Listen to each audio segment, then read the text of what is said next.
Hello, my lovelies, and welcome back to Bedtime Stories with Celosia Crane.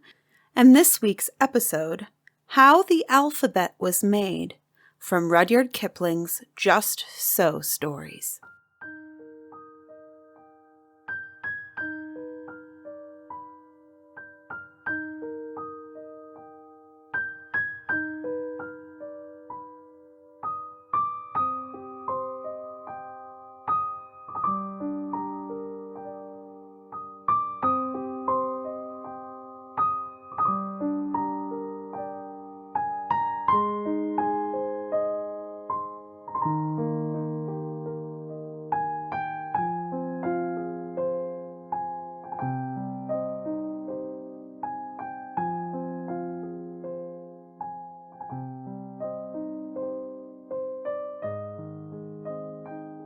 The week after Taffy-Mai Metalumai, we still call her Taffy, best beloved, made the little mistake about her daddy's spear and the stranger man and the picture letter and all. She went carp fishing again with her daddy. Her mummy wanted her to stay at home and help hang up hides to dry on the big drying poles outside their Neolithic cave.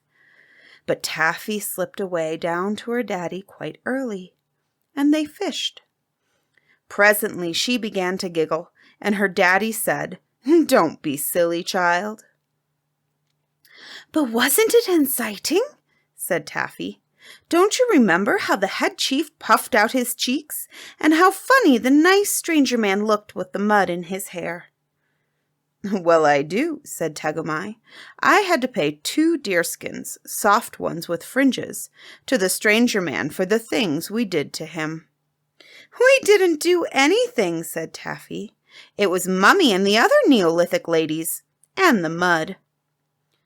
"We won't talk about that," said her daddy. "Let's have lunch." Taffy took a marrow bone and sat mousy quiet for 10 whole minutes, while her daddy scratched on pieces of birch bark with a shark's tooth. Then she said, "Daddy, I've thinked of a secret surprise. You make a noise, any sort of noise." "Ah," said Tegumai. "Will that do to begin with?" "Yes," said Taffy. "You look just like a carpfish with its mouth open. Say it again, please." "Ah, ah, ah," said her daddy. "Don't be rude, my daughter." "I'm not meaning rude, really and truly," said Taffy. "It's part of my secret surprise think. Do say ah, Daddy, and keep your mouth open at the end, and lend me that tooth. I'm going to draw a carpfish's mouth wide open." "What for?" said her daddy. "Don't you see?" said Taffy, scratching away on the bark. "That will be our little secret surprise. When I draw a carpfish with his mouth open in the smoke at the back of our cave, if Mummy doesn't mind, it will remind you that ah noise. Then we can play that it was me jumped out of the dark and surprised you with that noise, same as I did in the beaver swamp last winter." "Really?" said her daddy, in the voice that grown-ups use when they are truly attending. "Go on, Taffy." "Oh, bother," said she. "I can't draw all of a carpfish, but I can draw something that means a carpfish's mouth. Don't you know how they stand on their heads rooting in the mud? Well, here's a pretense carpfish. We can play that the rest of him is drawn. Here's just his mouth, and that means ah!" And she drew this. "That's not bad," said Tegumai, and scratched his own piece of bark for himself. "But you've forgotten the feeler that hangs across his mouth." "But I can't draw, Daddy." "You needn't draw anything of him except just the opening of his mouth and the feeler across. Then we'll know he's a carpfish, 'cause that perches and trouts haven't got feelers. Look here, Taffy." And he drew this. "Now, I'll copy it," said Taffy. "Will you understand this when you see it?" "Perfectly," said her daddy. And she drew this. And I'll be quite as surprised when I see it anywhere as if you had jumped out from behind a tree and said, "Ah!" "Now make another noise," said Taffy, very proud. "Yah!" said her daddy, very loud. Said Taffy, "that's a mixy noise. The end part is carpfish mouth. But what can we do about the front part? Yer, and yah." "It's very like the carpfish mouth noise. Let's draw another bit of the carpfish and join them," said her daddy. He was quite excited too. "No, if they're joined, I'll forget. Draw it separate. Draw his tail. If he's standing on his head, the tail will come first. 'Sides, I think I can draw tails easiest," said Taffy. "A good notion," said Tegomai. "Here's a carpfish tail for the yer noise," and he drew this. "I'll try now," said Taffy. "'Member, I can't draw like you, Daddy. Will it do if I just draw the split part of the tail and the sticky down line for where it joins?" And she drew this. Her daddy nodded, and his eyes were shiny bright with excitement. "That's beautiful," said she. "Now make another noise, Daddy." "Oh," said her daddy, quite loud. "That's quite easy," said Taffy. "You make your mouth all round like an egg or a stone. So an egg or a stone will do for that." "You can't always find eggs or stones. We'll have to scratch around something like one." And he drew this. "My gracious," said Taffy, "what a lot of noise pictures we've made. Carp mouth, carp tail, and egg. Now make another noise, Daddy." "Shh," said her daddy, and frowned to himself. But Taffy was too excited to notice. "That's quite easy," she said, scratching on the bark. "A what?" said her daddy. "I meant I was thinking and didn't want to be disturbed." "It's a noise just the same." "It's the noise a snake makes, Daddy, when it is thinking and doesn't want to be disturbed. Let's make the shh noise a snake. Will this do?" And she drew this. "There," she said. "That's another spry secret. When you draw a hissy snake by the door of your little back cave where you mend the spears, I know you're thinking hard, and I'll come in most mousy quiet. And if you draw it on a tree by the river when you're fishing, I'll know you want me to walk most mousy quiet, so as to not shake the banks." "Perfectly true," said Tegomai. "And there's more fun in this game than you think. Taffy, dear, I've a notion that your daddy's daughter has hit upon the finest thing that ever was since the tribe of Tegomai took to using shark's teeth instead of flints for their spearheads. I believe we found out the big secret of the world." "Why?" said Taffy, and her eyes shone too with excitement. "I'll show you," said her daddy. "What's water in the Tegomai language?" "Yeah, of course, and it means river too, like Wagai Ya, the Wagai River." "What is bad water that gives you fever if you drink it? Black water, swamp water." "Yo, of course." "Now look," said her daddy. "S'pose you saw this scratched on the side of a pool in a beaver swamp." And he drew this. Carp tail and round egg. Two noises mixed. "Yo, bad water," said Taffy. "Course I wouldn't drink that water 'cause I'd known you said it was bad." "But I needn't be near the water at all. I might be miles away and hunting, and still it would be just the same as if you stood there and said, 'Go away, Taffy, or you'll get fever.' All that in a carpfish tail and a round egg. Oh, Daddy, we must tell Mummy quick." And Taffy danced all around him. "Not yet," said Tegomai. "Not till we've gone a little further. You see, yo is bad water, but so is food cooked on the fire, isn't it?" And he drew this. "Yes, snake and egg," said Taffy. "So that means dinner's ready."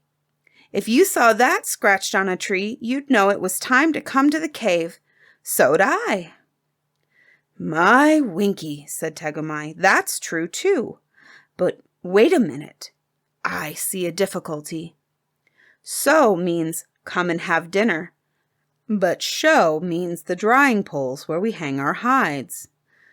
"Horrid old drying poles," said Taffy. "I hate helping to hang heavy, hot, hairy hides on them."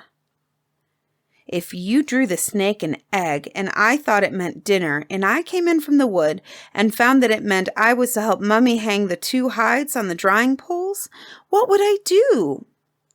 "You'd be cross. So'd Mummy. We must make a new picture for show. We must draw a spotty snake that hisses shh shh, and we'll play that the plain snake only hisses sss." "I couldn't be sure how to put in the spots," said Taffy, "and perhaps if you were in a hurry you might leave them out, and I think it would be so when it was show, and then Mummy would catch me just the same. No, I think we'd better draw a picture of the horrid high drying poles their very selves, and make quite sure.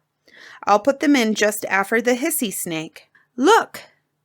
And she drew this. "Perhaps that's safest. It's very like our drying poles anyhow," said her daddy, laughing. "Now I'll make a new noise with a snake and drying pole sound in it.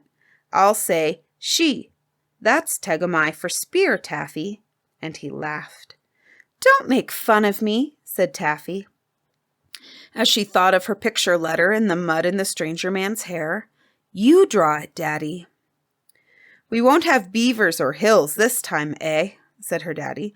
"I'll just draw a straight line for my spear." And he drew this. Even Mummy couldn't mistake that for me being killed. "Please don't, Daddy. It makes me uncomfy. Do some more noises. We're getting on beautifully." Said Tegumai, looking up. "We'll say shoo. That means sky." Taffy drew the snake and the drying pole. Then she stopped. "We must make a new picture for that end sound, mustn't we?" "Shoo, shoo, ooh, ooh, ooh," said her daddy. "Why, it's just like the round egg sound made thin." "Then suppose we draw a thin round egg and pretend it's a frog that hasn't eaten anything for years." "No, no," said her daddy. "If we drew that in a hurry, we might mistake it for the round egg itself." "Shoo, shoo, shoo. I'll tell you what we'll do. We'll open a little hole at the end of the round egg to show how the O noise runs out all thin, ooh, ooh, ooh, like this." And he drew this. "Oh, that's lovely! Much better than a thin frog. Go on," said Taffy, using her shark's tooth. Her daddy went on drawing, and his hand shook with excitement. He went on till he had drawn this. "Don't look up, Taffy," he said. "Try if you can make out what that means in the Tegumai language. If you can, we've found the secret." "Snake, pole, broken egg, carp tail, and carp mouth," said Taffy. "Shuya, sky water, rain." Just then a drop fell on her hand, for the day had clouded over. "Why, Daddy, it's raining. Was that what you meant to tell me?" "Of course," said her daddy, "and I told it you without saying a word, didn't I?" "Well, I think I would have known it in a minute, but that raindrop made me quite sure. I'll always remember now. Shuya means rain, or it's going to rain." "Why, Daddy," she got up and danced around him. "S'pose you went out before I was awake and drawed Shuya in the smoke on the wall. I'd know it was going to rain, and I'd take my beaver skin hood. Wouldn't Mummy be surprised?" Tegumai got up and danced. Daddies didn't mind doing those things in those days. More than that, he said. "S'pose I wanted to tell you it wasn't going to rain much, and you must come down to the river. What would we draw? Say the words in Tegumai talk first." "Shuya las, Ya Maru. Skywater ending, river come to. What a lot of new sounds! I don't see how we can draw them. But I do, said Tegami. Just attend a minute, Taffy, and we won't do any more today. We've got Shuya, all right, haven't we? But this lass is a teaser. La, la, la, and he waved his shark tooth. There's the hissy snake at the end of the carp mouth before the snake. Ass, and we only want la, la, said Taffy. I know it, but we have to make la, la. And we're the first people in all the world who have ever tried to do it, Taffy-mai. Well, said Taffy, yawning, for she was rather tired. Las means breaking or finishing as well as ending, doesn't it? So it does, said Tegami. To las means that there's no water in the tank for Mummy to cook with, just when I'm going hunting, too. And she-las means that your spear is broken. If I'd only thought of that instead of drawing silver beaver pictures for the stranger. La, la, la, said Tegami, waving his stick and frowning. Oh, bother. I could have drawn she quite easily, Taffy went on. Then I'd have drawn your spear all broken, this way. And she drew. The very thing, said Tegami. That's law all over, and isn't like any of the other marks either. And he drew this. Now for ya. Oh, we've done that before. Now for Maru. Mum. Mum shuts one's mouth up, doesn't it? We'll draw a shut mouth like this. And he drew. Then the carp mouth open. That makes ma. But what about this thing, Taffy? It sounds all rough and edgy like your shark tooth when you're cutting out a plank for the canoe, said Taffy. You mean all sharp at the edges like this? Said Tegami, and he drew. Exactly, said Taffy, but we don't want all those teeth. Only put 2. I'll only put in 1, said Tegami. If this game of ours is going to be what I think it will, the easier we make our sound pictures, the better for everybody. And he drew. Now we've got it, said Tegami, standing on one leg. I'll draw 'em all in a string-like fish. Hadn't we better put a little bit of stick or something between each word so they won't rub up against each other and jostle, same as if they were carps? Oh, I'll leave a space for that, said her daddy, and very excitedly he drew them all without stopping on a big new piece of birch bark. Shuya las ya Maru, said Taffy, reading it out sound by sound. That's enough for today, said Tegami. Besides, you're getting tired, Taffy. Never mind, dear. We'll finish it all tomorrow, and then we'll be remembered for years and years after the biggest trees you can see are all chopped up for firewood. So they went home, and all that evening Tegami sat on one side of the fire and Taffy on the other, drawing yas and yos and shoes and she's in the smoke on the wall, and giggling together till her mummy said, Really, Tegami, you're worse than my Taffy. Please don't mind, said Taffy. It's only our secret surprise, Mummy dear, and we'll tell you all about it the very minute it's done. But please don't ask me what it is now, or else I'll have to tell. So her mummy most carefully didn't, and bright and early next morning Tegami went down to the river to think about new sound pictures. And when Taffy got up, she saw Ya Las, water is ending or running out, chalked on the side of the big stone water tank outside the cave. Said Taffy, these picture sounds are really a bother. Daddy's just as good as come here himself and told me to get more water for Mummy to cook with. She went to the spring at the back of the house and filled the tank from a bark bucket, and then she ran down to the river and pulled her daddy's left ear, the one that belonged to her to pull when she was good. Now come along, and we'll draw all the leftover sound pictures, said her daddy. And they had a most inciting day of it, and a beautiful lunch in the middle, and 2 games of romps. When they came to tea, Taffy said that as her name and her daddy's and her mummy's all began with that sound, they should draw a sort of family group of themselves holding hands.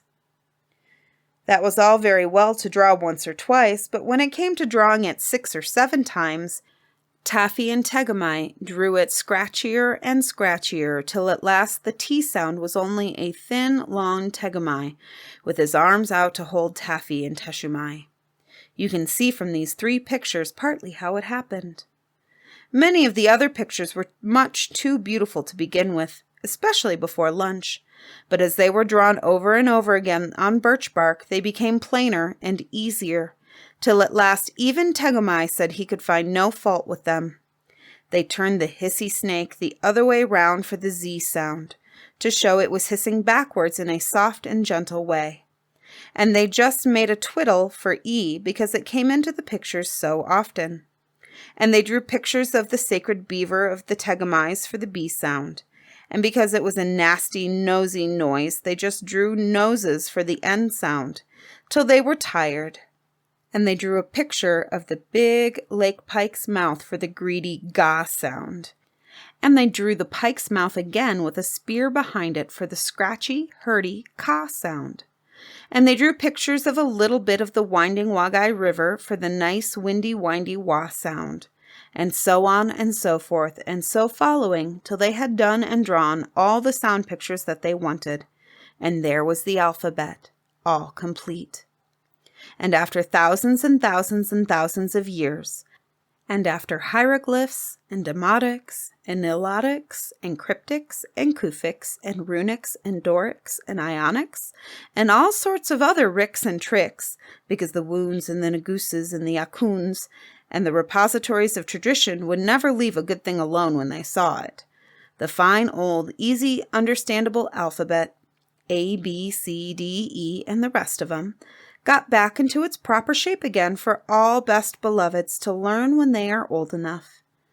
But remember, Tegami Bopsulai, and Taffimai Metalumai, and Teshumai Tewindro, her dear mummy, and all the days gone by. And it was so, just so, a little time ago, on the banks of the Big Wagai. Of all the tribe of Tegami who cut that figure, none remain. On Marrow Down the cuckoo's cry, the silence and the sun remain.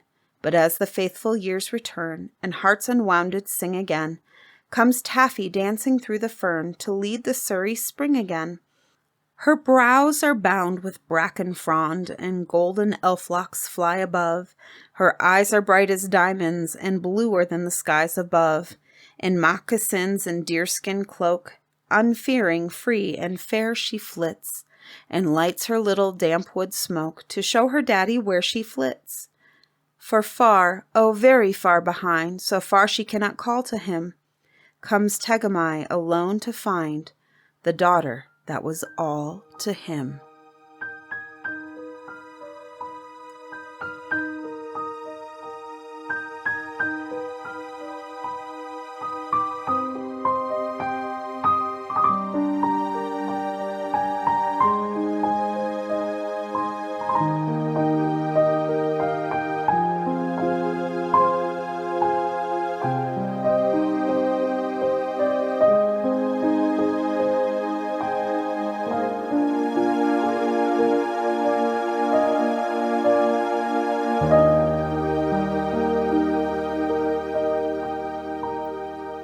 Bedtime Stories is proudly presented by Lantern Audio Works. To listen to our other scripted podcasts, please check out our website, www.lanternaudioworks.com.